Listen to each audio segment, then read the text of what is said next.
Welcome to Strip Cover Lit. I'm Adrian Fort. And I'm Dalton Gentry. And we are here for the latest entry in our journey through William Shakespeare's sonnets. Dalton, which sonnet do we have today? Adrian sat down. He said, Dalton, pick a sonnet. Any number you want. So I'm an idiot. Yes. Because I immediately say 42. That's the answer. That's what we're going with. So this is Sonnet 42 by William Shakespeare. Yes.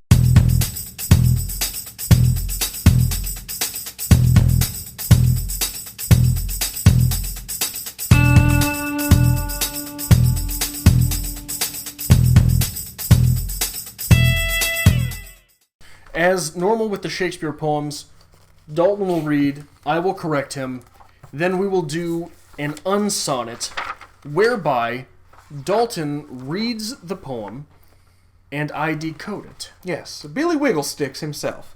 Would you like to go first? You go first. Okay. You always go first. Well, hey, let's keep with tradition. Yes. Sonnet 42.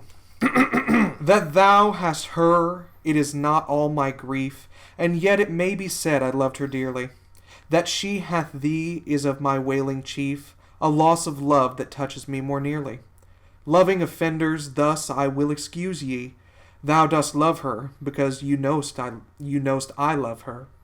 And for my sake even so doth she abuse me, suffering my friend for my sake to approve her.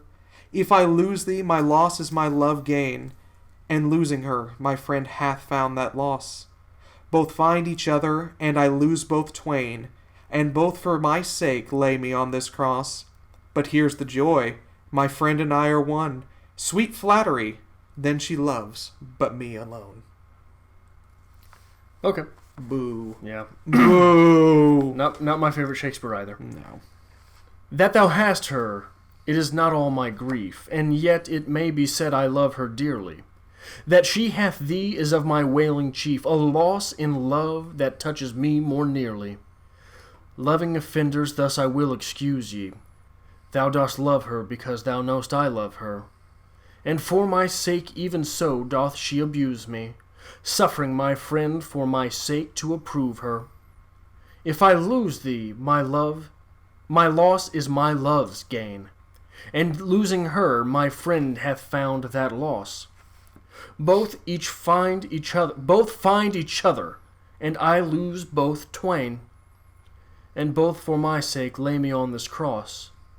But here's the joy. My friend and I are one. Sweet flattery. Then she loves, but me alone. So now we'll do the Billy Wigglestick translation. And for this particular translation, it is going to be important for you. I've had to break the lines up a bit. Okay. So I will nod when the Wigglestick interpretation is done. Okay? Okay. So don't begin the next line until you get a nod. Yes, sir. Right away, sir. Billy Wigglesticks, the UnSonnet 42. You feel better about yourself. You good? Ready? Yes. I've been ready. That thou hast her, it is not all my grief. Hey, man. I seen you with my woman's. And yet it may be said, I loved her dearly.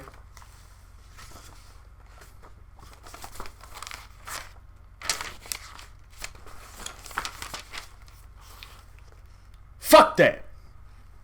That she hath thee is of my wailing chief. Oh. She likes you too, huh? Bitch. A loss in love that touches me more nearly. Shit got me fucked up. Loving offenders, thus I will excuse ye. So, y'all really doing this, huh? No. That's fine. Thou dost love her, because thou know'st I love her. You just want her because I showed you those booty pics.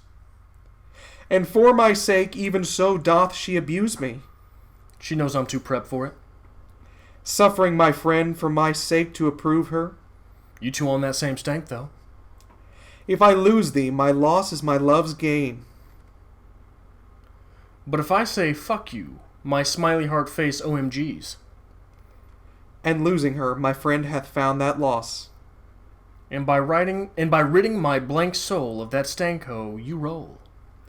Both find each other, and I lose both twain. You trifling motherfuckers can kick rocks. And both for my sake lay me on this cross. And you say, I only hear what I want to. I don't listen hard. I don't pay attention to the distance that you're running or to anyone, anywhere. I don't understand if you really care. I'm only hearing negatives. No, no, no, no.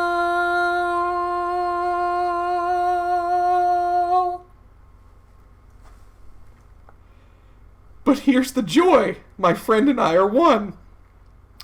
But that's cool. I'm on that Johnny Depp secret window bullshit. Sweet flattery. Then she loves but me alone. I'm just playing, lady. You know I love you. Did you have a musical interlude in your UnSonnet? It fit, didn't it? Thank you for that. You're welcome. That was amazing. I don't have words right now. So let's get into the goods and the bads. Yes. Oh my, that was a treat. Are you changed? I am a changed man. I told you it'd be worth it this time. Tell me the good things, Adrian. Simply investing the time in this Shakespeare makes you a more valuable person. Okay. Right? Simply investing time in Shakespeare in general makes you a more valuable person. If you read... If you read these in order and you got this far to Sonnet 42, kudos. And 3, if you read this poem closely enough to take something from it, kudos. Okay. Interesting. This is the duality of someone in a relationship. Because this is the immediate turn on a relationship. Because if you interpret it in the fact that maybe this is going south, but, oh, no, it isn't. It's all good. I still love you. There's some duality there. So there could be more going on to this sonnet than we are led to believe. I think there is. I hope so. You're tricked into relating to this via a past failed relationship. That's what sinks you in, and that's what hooks you into this piece. And this is a love poem that's not about love, but is about love. This is different. Right. Okay. Bad things, because I can name a few. 1, this poem is utterly confounding. Okay. 2, doesn't feel like the greater canon of Shakespeare. No, it doesn't. And 3, there is so little rhythm to this poem that there is anti-rhythm. Okay. This one is a dense forest. Yeah. However, it's also pretty cut and dry. I don't know how to explain that. Okay. But I hope you can help me find the words for that. Right. And this is just a disappointing ending to a sonnet. This, had potential, oh, it's different. It's edgy. It's Nope, it's a sonnet. Right. Yeah. Right. So, I'm not crazy about this one. Right. So... Are those your 3 bad things? Those are my 3 bad things, Okay, did you have a favorite line? Yes, I did, actually, as I try to find my book again. What's your favorite line? And for my sake, even so doth she abuse me, suffering my friend for my sake to approve her. Thou dost love her, because thou knowst I love her. That's that twang. That's that... That's the, there's some reality there, right? Yes, there is. Certainly so. First thing I would like to say, this sonnet feels like a Keystone Cops skit, doesn't it? Keystone Cops? Oh, shut up. I don't know what you never watched the Nickelodeons? Keystone Cops? On the Corner. No. Yeah, okay. Okay. Three Stooges. Okay. Three Stooges. Okay, right? I get this. That's what it feels okay. like, right? That's why I had to go into. I made Eminem references here. I made Johnny Depp references here. All sorts of stuff I had to dig into. Life changing. That's UnSonnet. Just life changing. I hope someone publishes that at one point. Okay, just we're gonna break the veil a little bit. Okay. Hopefully we've edited this out, but we were doing the UnSonnet, and yes. Dalton got off track, and he's right around the middle too. Yes, I missed a line. I started going. This isn't translating. The translation is off here. What is happening? And we get to. I got 3 lines left, and Dalton's. That's it. I'm like, no, I somehow screwed something up. We had to cut it, but it was before Adrian sang to me. Yeah. So that was a surprise. Thank That's you. 3 lines from the end. There's a lot of build-up in this sonnet. There really is. There's a lot going on here, and like I said, I was invested in this, because this was different. And it was enjoyable, and I was hoping this was going to be a tragic love sonnet. And it is Shakespeare, right? Yes. So you're coming to this knowing that this is quite possibly the greatest writer of all time. Yes, and the man definitely has the tools to make a tragic love sonnet. Yeah. And then he's like, no, it's just another sonnet. Thanks for watching. Right. Yeah, we'll be here all week. So, disappointing. Very much disappointing. And that comes from the last 2 lines. It really does. And I blame you. What? You chose it. Yes. What? Yeah, it's true. Well, I'm not going to argue with it. That's a fact. I did choose it. Okay. I hate you so much. You interpreted this poem as the duality that everyone faces in a relationship, right? I'm hoping that's there. I'm hoping there's more to it than just, I gotcha. Is this about addiction? Okay. Would be easy to see sober you as the man your lover admires, while drunken you envies him and her in her warm embrace, because drunken you has to sleep on the couch. Okay. Because drunken you, right, I mean, goes out on the town while she's at home. Is that in there, maybe? It very well could be. And that is a very interesting concept there, because there is a duality to that. And I think... like you said, this feels like it's going to be tragic until the end. Right? Yes, it feels like there's a tragic buildup. And there is something to be said there for that aspect of relationship, especially a young relationship. When I first met Significant Other, we were 20. So we went through 21 together. That is a very interesting time in someone's life. Yeah. There is a lot of duality there, where we got along a lot better at the bar than we did at home. So there is a duality there, and I like that concept of addiction. That brings something to this that I haven't thought of before. So if this is written from drunk you's perspective, that thou hast her is not all my grief, knowing that we're the same person, and she likes sober me, that's not all that bad. And yet it may be said, I loved her dearly. And the inflection there is almost to say that it might be said that I love her dearly more than you. Because I am someone who is capable of the low. Okay. Being this addiction, right? Okay.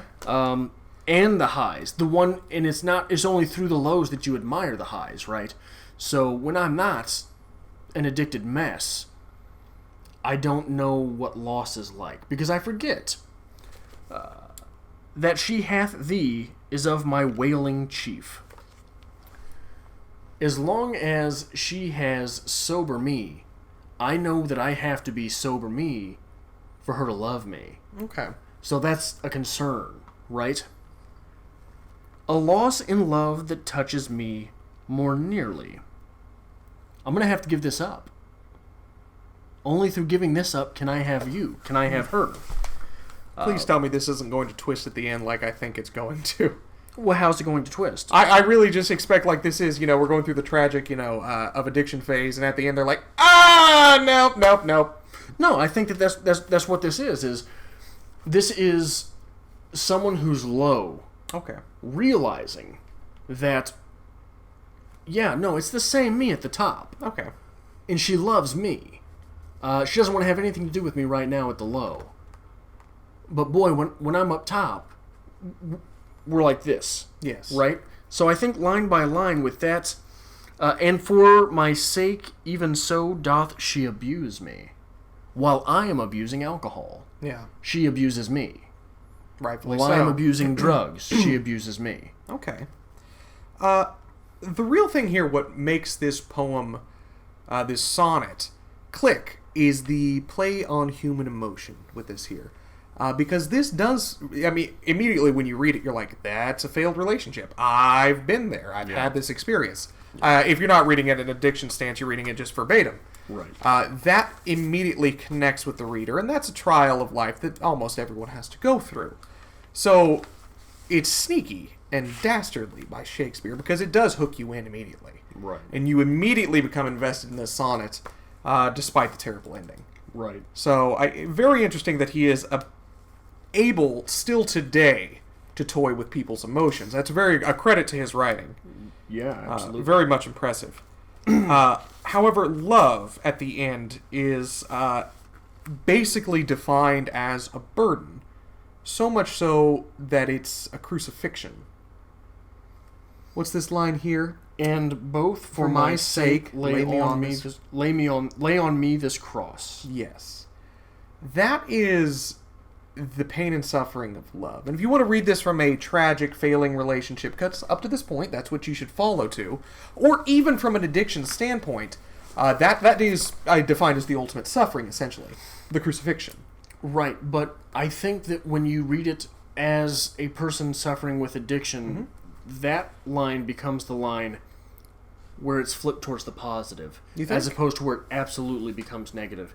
Because, and both for my sake lay me on this cross, force me through this recovery. Okay. Force me through this recovery, but here's the joy. My friend and I are one. Sweet flattery, then she loves me alone. Okay. Right? So, but if you're reading it from a failed relationship standpoint, absolutely, that's where it intensifies to its worst. Lay me on this cross because I need to suffer to show you that I love you. Yes. And I will, and I'll just go ahead and die for it. And that is that's the final point. That's the turning point in a relationship, a failing relationship at that point. Because once you lay that on the line, where that's that final line. So whatever I have to do, I'll do. Yeah. That it goes either way. Right. There's a choice, 50-50 there. Right. So I think it is interesting. There is a lot of emotional play going on with this, and I think it connects, but it's just so bland. It's disappointing. But I think that when you give alternative readings like addiction and I feel like we go here so often with Shakespeare, and maybe that's because we have romanticized him as the writer. Is this about art and the artist and how the artist neglects his lover when he's producing? Because it's almost the same as an addiction, yes. Yes, very much so. So I wonder if there's that level to this as well. Because anything in this poem that you can read as addiction with alcohol or addiction with a drug, you can also read as an addiction with running away to this imaginary world in which my art lies. An addiction to anything. It doesn't have to be alcohol or drugs. Right, no, yes. Absolutely. But I think that there is a different spin when it's art, right? Okay. I am running away to create versus I am running away just to destroy. Okay, that works. Anything else you really want to say about this poem? I'm not sure, because I think line by line we could go through this and look at it from addiction standpoint or artistic standpoint. And it's almost the same thing, and it's almost the opposite poem when you read it as a failed relationship. Is there any line you'd like to focus on? I'm good. I have my line, like I said, and both for my sake lay me on this cross. I think that is a very important line to this. But I did say my favorite line was, "Thou dost love her because thou knowst I love her." So let's break apart that one a little bit. Why not? Let's take a stab at it. So break it apart how? We talked about addiction already. Let's do it as art. Okay, go ahead. Well, but don't put it on me. Well, You're the man who wants to break it down. You said, let's do this. I'm like, I usually like, all right, Adrian, do this for me. Now, is it okay, so if we're taking it as art, yes, might that be the muse? It could be, right? very much so. Oftentimes, we talked about with Sylvia Plath a little bit on our review for Lady Lazarus, which will be dropping later this week, actually, that it's hard to admit for an artist that having someone else, having this away time from the art actually helped you create more effectively. Yes. So to say, thou dost love her because thou knowst I love her, it can be seen and read as the muse, right? Sometimes your lover provides a muse. Okay. Right? And there has always been, the inspiration, because that's where your passion lies, is with an art. And in addition, your passion usually lies with a lover. Right. So those two intertwine. To me, it reads more like a support, almost. Right. That I love this art and, pour my heart and soul into it and grind away at this. You love this because I love this. This is the support of the relationship that's allowing the art to exist. that's giving the artist the time to work. I think, okay. I never considered this as her being the art. Could be. I think that is interesting and offers a completely different interpretation as well. But I think also, if you read that line from the standpoint of this being addiction, how did you meet significant other? Alcohol. Right. So, when significant other decides to be better me loves her then as well. Right? Okay. But drunken me knows that we met because of me. Okay, fair enough. Right? You only love her sober because she got sober and you were there, pal. Okay. Right? Have you ever been addicted? Would you have ever considered yourself an alcoholic? Oh, no. I went through some bouts where I was pretty dependent on flushing the day away. Really? Yeah. And you feel like two completely different people. I mean, I can see how that works, because, we've talked about this a lot, the persona that you put up, and there is a persona for, public drinking Dalton and sitting at home Dalton. I don't really like to drink alone at home. I don't like to drink often. It seems to be a social activity. If I'm going out, I'm going to go out and have a good time, but beyond that, no, I'm good. Everything just sits until the company arrives. See, I like George Thorogood. I drink alone. I can't drink alone. I hate it. But it is interesting. There's a couple of interpretations that we can throw up here. But all in all, I'm just not crazy impressed with this one. Really? Yeah. Yeah, is I it think that's growing fair. on you? It is now that we add different interpretations to it, and I had never considered the her in this poem as the addiction or as the art. And I think that adds a new layer to things that I'd be excited to go back and look at things through that scope. Look at that. Adrian made it, and I helped. I'm proud of myself.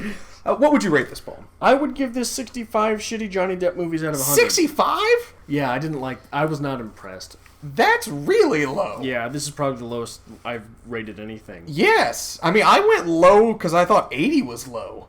Okay. I usually don't go below, 75 at the lowest. Yeah. What would you suggest?